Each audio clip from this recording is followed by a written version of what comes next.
Breaking news చూస్తున్నాం. HCU భూములపై supreme court కీలక ఆదేశాలు జారీ చేసింది. స్థలాన్ని సందర్శించి నివేదిక ఇవ్వాలని తెలంగాణ హైకోర్టు రిజిస్టర్ కు ధర్మాసనం ఆదేశాలు జారీ చేసింది. మధ్యాహ్నం 3:30 నివేదిక ఇవ్వాలని ఆదేశించింది సుప్రీం. ప్రస్తుతానికి హైకోర్టు విచారణపై స్టే ఇవ్వడం లేదన్న సుప్రీం తదుపరి ఆదేశాలు ఇచ్చే వరకు చెట్లు నరకొద్దని తెలంగాణ సీఎస్ కు ఆదేశాలు జారీ చేసింది. అయితే 30 ఏళ్లుగా భూమి వివాదంలో ఉందని సుప్రీంకోర్టులో ప్రభుత్వ తరపు న్యాయవాదులు వాదనలు వినిపించారు.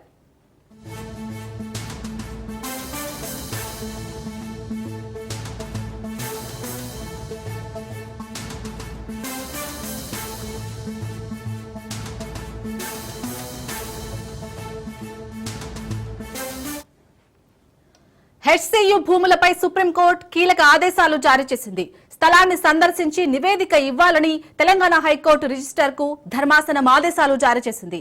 మధ్యాహ్నం 3:30 నివేదిక ఇవ్వాలని ఆదేశించింది సుప్రీం. ప్రస్తుతానికి హైకోర్టు విచారణపై స్టే ఇవ్వడం లేదన్న సుప్రీం తదుపరి ఆదేశాలు ఇచ్చే వరకు చెట్లు నరకొద్దని తెలంగాణ సీఎస్ కు ఆదేశాలు జారీ చేసింది. అయితే 30 ఏళ్లుగా భూమి వివాదంలో ఉందని సుప్రీంకోర్టులో ప్రభుత్వ తరపు న్యాయవాదులు వాదనలు వినిపించారు.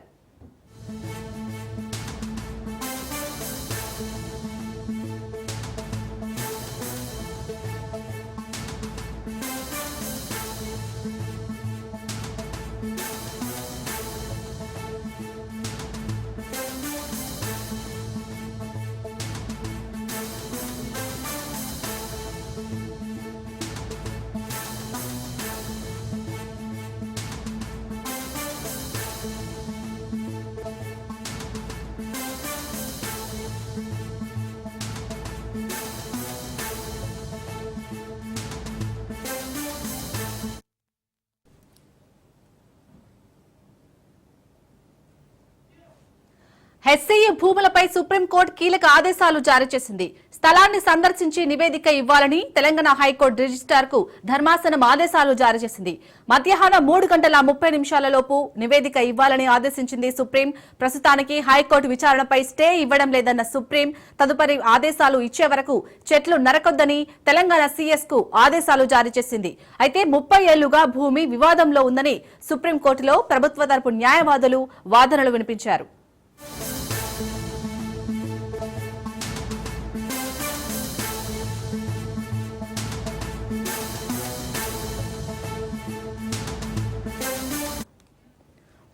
హెచ్సియు భూములపై సుప్రీంకోర్టు కీలక ఆదేశాలకు సంబంధించి పూర్తి డీటెయిల్స్ మా ప్రతినిధి రత్నకుమార్ అందిస్తారు. రత్నకుమార్, సుప్రీంకోర్టు ఇచ్చిన ఆదేశాలను ఇటు విద్యార్థులు ఏమంటున్నారు? పెంచులోని సర్వే నెంబర్ 25లోని 400 ఎకరాల భూమికి సంబంధించి ఇప్పటికే వరుసగా 5వ రోజు విద్యార్థుల ఆందోళన మొదలైంది. రైతుల విద్యార్థి సంఘాలు ఇతర యూనివర్సిటీలో ఉన్నటువంటి విద్యార్థులందరూ కూడా ఇమీడియట్ గా అక్కడ జరుగుతున్నటువంటి పనులను ఆపాలి అంటూ ఉద్యమిస్తూ ఉన్నారు. అయితే మరోవైపు ప్రభుత్వం మాత్రం లోపల జేసీబీలను ఉంచి పనులు చేయిస్తూ ఉండడంతో ఆగ్రహం చెందినటువంటి విద్యార్థులు కొంత ఉద్రిక్తంగా ల్యాండ్లను చదువు చేసినటువంటి ప్రాంతం వైపు వెళ్లేందుకు ప్రయత్నం చేసినటువంటి సందర్భంలోనే వాళ్ళ మీద పోలీసులు అక్కడ విధులైనటువంటి పోలీసులు లాఠీ చార్జ్ చేయడంతో మరికొంత కలకలం జరిగింది. ఇక వీటన్నిటి మీద ఇప్పుడు ప్రజెంట్ ఈ ఇష్యూ అనేది కోర్టుల వరకు వెళ్ళింది. ప్రజెంట్ నిన్న హైకోర్టులో వటా ఫౌండేషన్ పిటిషన్ వేసిన తర్వాత ప్రస్తుతం కోర్టు విచారణ చేస్తుంది. కేసుకు సంబంధించి వాదనలు కంప్లీట్ అయ్యాయి. ఇవాళ వాయిదా వేస్తున్న నేపథ్యంలోని ఇవాళ 2:15 మరోసారి కోర్టులో విచారణ జరగబోతోంది ఈ యొక్క 400 ఎకరాల భూమికి సంబంధించి. ఇక ఇదిలా ఉంటే ఈ అంశం ఇప్పుడు సుప్రీంకోర్టు వరకు వెళ్ళింది. పెంచుగచ్చిబౌలి భూములపై సుప్రీంకోర్టులో విచారణ అనేది జరుగుతోంది. Justice Gavai, justice Augustine George ధర్మాసనం విచారణ చేస్తుంది. తెలంగాణ హైకోర్టు రిజిస్ట్రార్ ను పెంచుగచ్చిబౌలి భూములు సందర్శించి మధ్యాహ్నం 3:30 వరకు రిపోర్ట్ ఇవ్వాలని సుప్రీంకోర్టు ఆదేశాలను జారీ చేసింది. పెంచుగచ్చిబౌలిలో తుది తీర్పు వచ్చేంత వరకు ఒక్క చెట్టును కూడా నరకొద్దని, అక్కడ ఎటువంటి పనులు రన్ చేయొద్దు అంటూ చీఫ్ సెక్రటరీకి సుప్రీంకోర్టు ఆదేశాలను జారీ చేసింది. 3:45 మరోసారి ఈ అంశానికి సంబంధించి పిటిషన్స్ మీద సుప్రీంకోర్టు విచారణ చేయబోతోంది. సో మరి సుప్రీంకోర్టు ఏ అంశాలను తెలియజేస్తుంది, హైకోర్టులో జరిగేటువంటి ఆ విచారణలో కోర్టు ఏమని తెలియజేస్తుంది అనేది ప్రస్తుతం ఉత్కంఠగా మారింది. 2:15 హైకోర్టులో పిటిషన్ మరోసారి విచారణకు రాబోతూ ఉండగా 3:45 ప్రాంతంలో సుప్రీంకోర్టులో ఇదే అంశం విచారణకు రాబోతోంది. సో వీటన్నిటి మీద ఇప్పటికే విద్యార్థులు ఈగర్గా వెయిట్ చేస్తున్నారు. ఎందుకంటే గత 4 రోజుల నుంచి ఆందోళనకు ధర్నా చేస్తూ ఆ భూములను యథావిధిగా ఉంచాలి తప్ప బయోడైవర్సిటీని నాశనం చేసేలాగా ఇటువంటి కార్యకలాపాలు అక్కడ చేయొద్దు అనేది విద్యార్థులు చేసినటువంటి ఉద్యమం యొక్క వాళ్ళ యొక్క ప్రధాన ఎజెండా. ఇక ఇదిలా ఉంటే రెండింటికి సంబంధించి ప్రభుత్వం మాత్రం తమ పని తమ చేతులకు ముందుకు పోతోంది. ప్రస్తుతం కోర్టులో వాదనలు జరుగుతున్నాయి కాబట్టి మధ్యాహ్నం తర్వాత ఏ విషయం బయటపడే అవకాశాలు ఉంటాయి. Right, thank you Ratnakumar.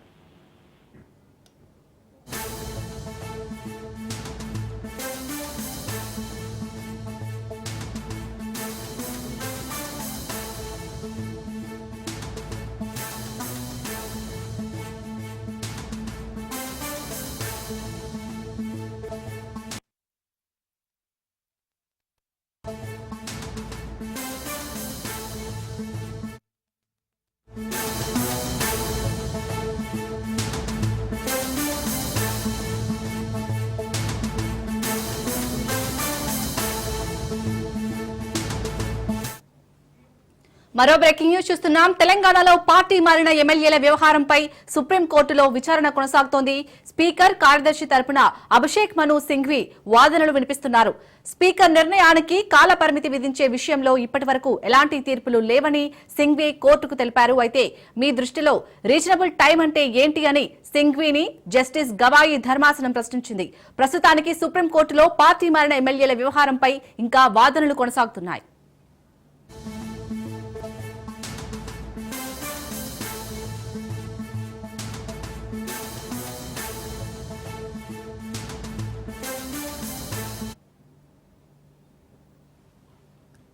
Right, ఇక సుప్రీంకోర్టులో అయితే ఇటు పార్టీ మారిన ఎమ్మెల్యేల వ్యవహారంపై అయితే ఇంకా వాదనలు కొనసాగుతున్నట్టుగా తెలుస్తోంది. దీనిపై పూర్తి డీటెయిల్స్ మా ప్రతినిధి సైదులు అందిస్తారు. సైదులు.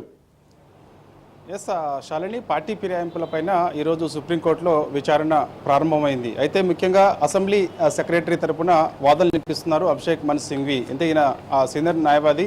సో ఈయన రాజ్యసభ ఎంపీగా కూడా తెలంగాణ నుంచి ఉన్నారు. సో ఈయన వాదనలు ప్రస్తుతానికైతే ఇటు స్పీకర్ తరపున అదేవిధంగా అసెంబ్లీ సెక్రటరీ తరపున వాదనలు వినిపిస్తున్నారు. ముఖ్యంగా విశేష అధికారాలు స్పీకర్కి ఉంటాయి కాబట్టి పార్టీ ఫిరాయింపులపైన ఎప్పుడు నిర్ణయం తీసుకుంటారనేది స్పీకర్కే వదిలేయాలని చెప్పేసి ఆయన వాదనలు వినిపిస్తున్నారు. అంటే స్పీకర్ పదవీ కాలం అయిపోయిన తర్వాత పార్టీ ఫిరాయింపులకు సంబంధించి ఎమ్మెల్యేల పదవీ కాలం పూర్తయిన తర్వాత స్పీకర్ నిర్ణయం ఉంటుందా అని సుప్రీంకోర్టు ఆగ్రహం వ్యక్తం చేసింది, ప్రశ్నించింది కూడా. అంటే ముఖ్యంగా పార్టీ ఫిరాయింపులకు సంబంధించి గత కొన్ని రోజులుగా సుప్రీంకోర్టులో ఈ కేసు విచారణలో భాగంగా అనేక అంశాలు, ముఖ్యంగా ఇటు జస్టిస్ బిఆర్ గవాయ్ అదేవిధంగా అగస్టిన్ జార్జిలతో కూడిన ద్విసభ్య ధర్మాసనం ఈ కేసును విచారిస్తుంది. విచారణ సమయంలో అనేక వాదనలు ఇటు ఇరు వాదనలు కూడా ఎన్నుకుంటూ వస్తుంది. ముఖ్యంగా ఇటు పార్టీ ఫిరాయింపులకు సంబంధించినటువంటి వాదనలు, అదేవిధంగా బీఆర్ఎస్ పార్టీ నుంచి ఎవరైతే పిటిషన్స్ దాఖలు చేశారో, ముఖ్యంగా పాడి కౌశిక్ రెడ్డి కానీ, అదేవిధంగా కుత్బుల్లాపూర్ ఎమ్మెల్యేగా ఉన్నటువంటి వివేకానంద గౌడ్ కానీ, అదేవిధంగా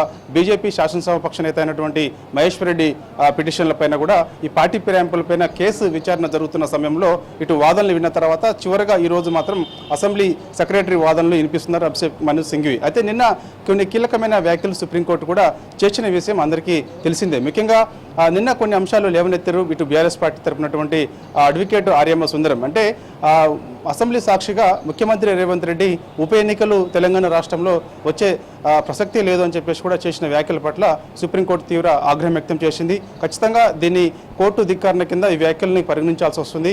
సో కొంత సమయం పాటిస్తున్నాం కాబట్టి కొంచెం వ్యవస్థలు కూడా అదే విధంగా ఉంటే బాగుంటుందని చెప్పేసి కూడా చెప్పింది. కాబట్టి ఖచ్చితంగా ఈ పార్టీ ఫిరాయింపులకు సంబంధించి సుప్రీంకోర్టు మాత్రం కొంత ఆగ్రహం వ్యక్తం చేస్తుంది. స్పీకర్ కూడా ఎప్పుడు నిర్ణయం తీసుకుంటారు అంటే స్పీకర్కి విశేష అధికారాలు స్పీకర్దే తుది నిర్ణయం ఉన్నప్పటికీ కూడా ఎప్పుడు నిర్ణయం తీసుకుంటారనేది కూడా కొంత స్పష్టత ఖచ్చితంగా ఇవ్వాల్సిందని చెప్పేసి కూడా సుప్రీంకోర్టు చెప్తూ వస్తున్న నేపథ్యంలో దానిలో భాగంగా ఈరోజు కూడా వాదనలు వినిపిస్తాయి. మరోసారి కూడా ఇటు బీఆర్ఎస్ పార్టీ తరపున ఉన్నటువంటి అడ్వకేట్ ఎవరైతే ఉన్నారో ఆర్యమ్మ సుందరం కూడా మరొకసారి ఈ అంశాలు లేవనెత్తారు. అంటే నిన్న ఏ అంశాలు అయితే లేవనెత్తారో మరొకసారి కూడా అదే అంశాలు. అంటే ముఖ్యంగా ఖచ్చితంగా రేవంత్ రెడ్డి పదే పదే బయట పబ్లిక్ మీటింగ్లో చెప్తుండడంతో పాటుగా అసెంబ్లీ సాక్షికి కూడా ఇలాంటి వ్యాఖ్యలు అంటే తెలంగాణ రాష్ట్రంలో పార్టీ ఫిరాయింపులకు ఎన్నికలకు సంబంధించి ఎక్కడ కూడా ఉప ఎన్నికలు వచ్చే ప్రసక్తే లేదు.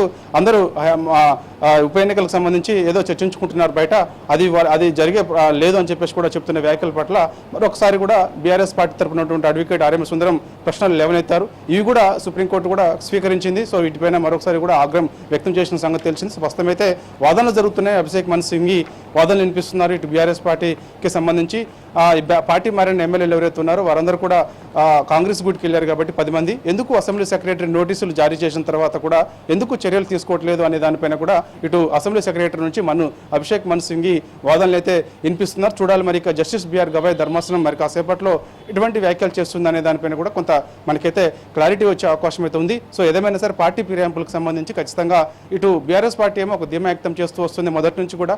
ఎందుకంటే పార్టీ మారిన 10 మంది ఎమ్మెల్యేలు ఎవరైతే ఉన్నారో ఆయా నియోజకవర్గాల్లో ఉప ఎన్నికలు తథ్యమని చెప్పేసి కూడా బీఆర్ఎస్ పార్టీ చెప్తూ వస్తుంది.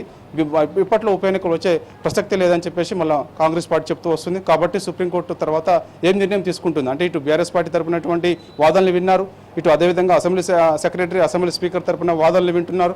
కాబట్టి వీరి వాదనలు విన్న తర్వాత ఫైనల్గా ఏం జడ్జిమెంట్ సుప్రీంకోర్టు నుంచి వస్తుందనేది కూడా కొంత ఆసక్తి అయితే కనిపిస్తుంది. ఎందుకంటే ముఖ్యంగా ఖచ్చితంగా తెలంగాణ రాష్ట్రంలో ఈ పార్టీ ఫిరాయింపులకు సంబంధించి వేటు పడుతుందని చెప్పేసి మొదటి నుంచి కూడా ఇటు బీఆర్ఎస్ పార్టీ ధీమా వ్యక్తం చేస్తున్న నేపథ్యంలో రానున్న రోజులలో ఖచ్చితంగా ఉప ఎన్నికలు వచ్చే అవకాశం ఉన్నాయి. అందుకు అందరూ కూడా రెడీగా ఉండాలని అనేక సార్లు కేటీఆర్ చెప్తూ వస్తున్నారు. కాబట్టి ఎట్టి పరిస్థితుల్లో కూడా ఈ 10 మంది పార్టీ మారిన ఎమ్మెల్యేలు అర్హత సంబంధించి వేటు పడే వరకు కూడా మేమైతే వదిలిపెట్టే ప్రసక్తి లేదు. సుప్రీంకోర్టులో పోరాడుతూ ఉంటాం, న్యాయ వ్యవస్థలపైన మాకు గౌరవం ఉందని చెప్పేసి కూడా బీఆర్ఎస్ పార్టీ చెప్తుంది. దానిలో భాగంగా ఈ కేసు విచారిస్తున్న జస్టిస్ బిఆర్ గవాయ్ కూడా ఇటు పార్టీ ఫిరాయింపులకు సంబంధించి అనేక వ్యాఖ్యలు కూడా చేశారు. ముఖ్యంగా ఆపరేషన్ సక్సెస్ పేషెంట్ డెడ్ అనే తీరు సరైనది కాదని చెప్పేసి కూడా కొన్ని ఘాటైన వ్యాఖ్యలు కూడా చేసిన సంగతి అందరికీ తెలిసిన విషయం కూడా. ఎందుకంటే ఇటు పార్టీ సంబంధించినటువంటి ఎమ్మెల్యేలు అందరూ కూడా అంటే బీఆర్ఎస్ పార్టీ నుంచి గెలిచి అధికార కాంగ్రెస్ గూటికి వెళ్ళిన తర్వాత కూడా నోటీసులు జారీ చేసిన తర్వాత కూడా ఎందుకు స్పీకర్ చర్యలు తీసుకోవడం లేదనేది కూడా కొంత ఆగ్రహం వ్యక్తం చేస్తుంది. అంటే పదవి కాలం పూర్తయిన తర్వాత చర్యలు తీసుకునే ఉపయోగం ఉండదు కదా అనేది కూడా